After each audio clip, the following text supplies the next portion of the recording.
Hi guys, welcome back to Cernys Kids. Today we are doing a virtual road trip to New Jersey today. Alright guys, we're going to New Jersey.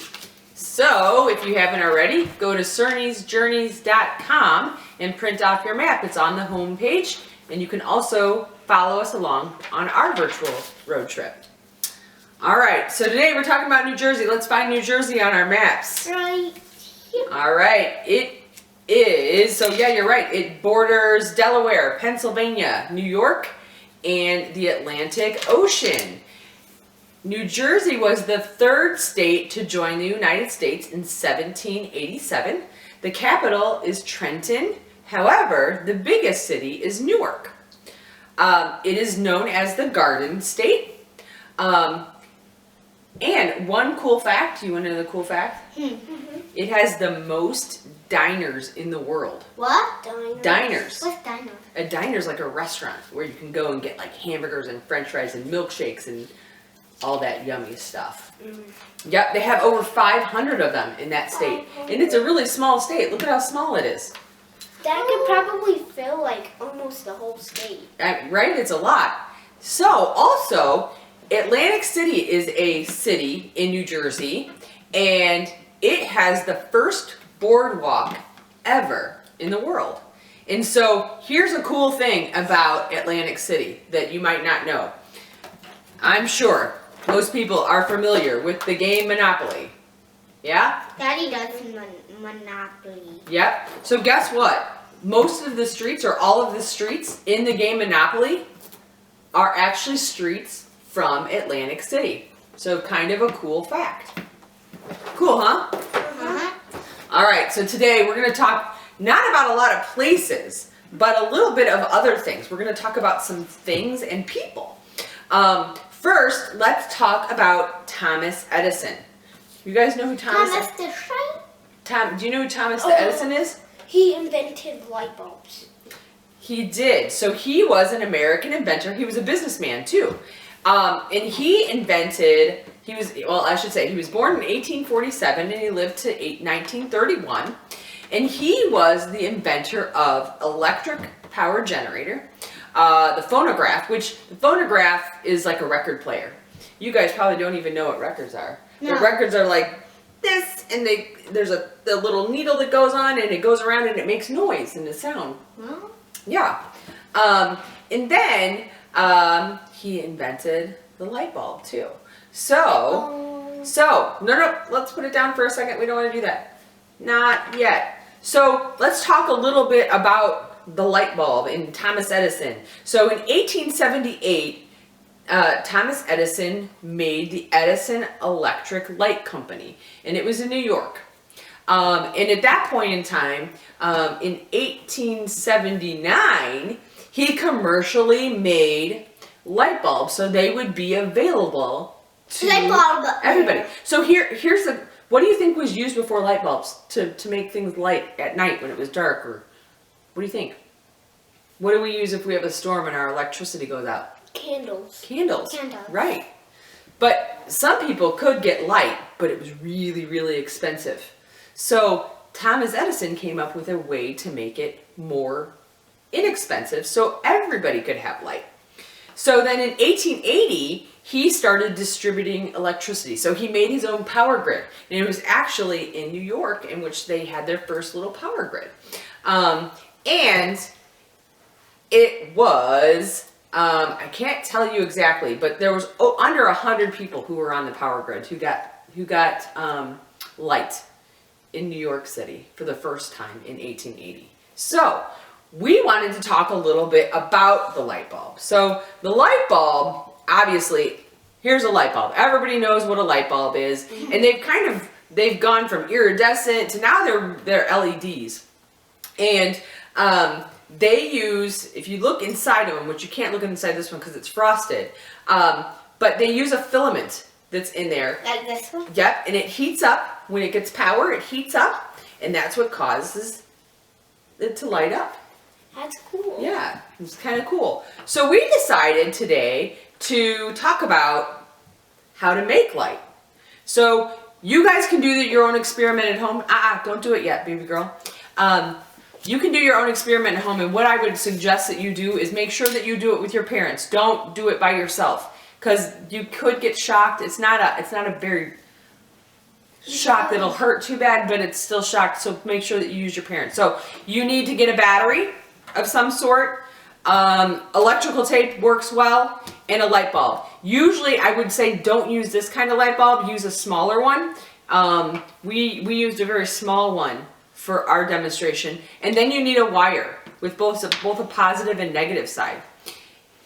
And it's really, really simple. We use the tape to put it down on a board of some sort so it doesn't move around, it's easier. Put the light bulb down, and of course press that down as well. Attached the positive and negative to the positive negative of the battery, and then look and see what happens. All right, guys, look and see what happens. You want to each do it, or you want to do each one do one? Each do one. Okay.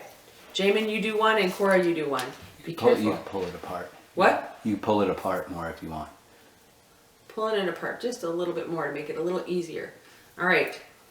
Here you go. I do this one. Jamin, you want to do the other one? All right, Cora, put yours on. Put yours on. So what we're doing is we're putting the metal or the wire onto each side of the filament. There's a positive and a negative side. Here. Woo! Look at that. That's cool. And if one side's not touching for some reason, it won't light up. So you have to have both sides touching. Jamin, do you want to try it? Mm-hmm. Sure. Here. So the current from each wire is what is supplied to the light, to the filament. So there's a piece of filament that's outside of the light bulb that'll actually cause the wire to light up, it gets heat, and then it forms the light in the glass. That's actually real cool. Really kind of neat, huh? Mm-hmm. Awesome. Who's going to get it? All right. Are you going to do a game? So again, you can make your own light bulb at home. And you don't need to have a lamp to light it up, which is kind of neat. All right. So let's talk a little bit about more about Thomas Edison. Thomas Edison actually had his laboratory in New Jersey. And so there is the Thomas Edison National Historic Park in New Jersey. And so I would suggest you go. So it is a national park, so nps.gov will take you to the website to check out everything that goes on at this national park. Not only does it have his home, but it has his laboratory. And you can go there, and if you go to the curriculum materials or education, I should say, there's an education section under Learn About the Park. And if you go under curriculum materials, there's some really cool things when you can look at teaching you about historic places such as his laboratory. And you can talk about the invention process. How do you go from idea to really having a product and those kind of things. So definitely would recommend doing that. And heck, maybe do your own experiment. If you have a record player at home, we do not. We have records, but we don't have a record player. We would have gotten that out and played with that too. Maybe we'll have to figure out how to get one because they're kind of cool. We have a lot of records. They're records. We'll talk about that afterwards. So the next place we're going to go to is Ellis Island. Have you guys heard of Ellis Island? No. No? Yes. So Ellis Island is also a national park. So the cool thing about Ellis Island is that it's in the New York Harbor. So it is New Jersey, but it's in the port of New York and New Jersey. So if you look, New York and New Jersey are so close to each other. So everybody knows about Ellis Island as being an immigrant inspection station. And from 1892 to 1954, that's exactly what it was.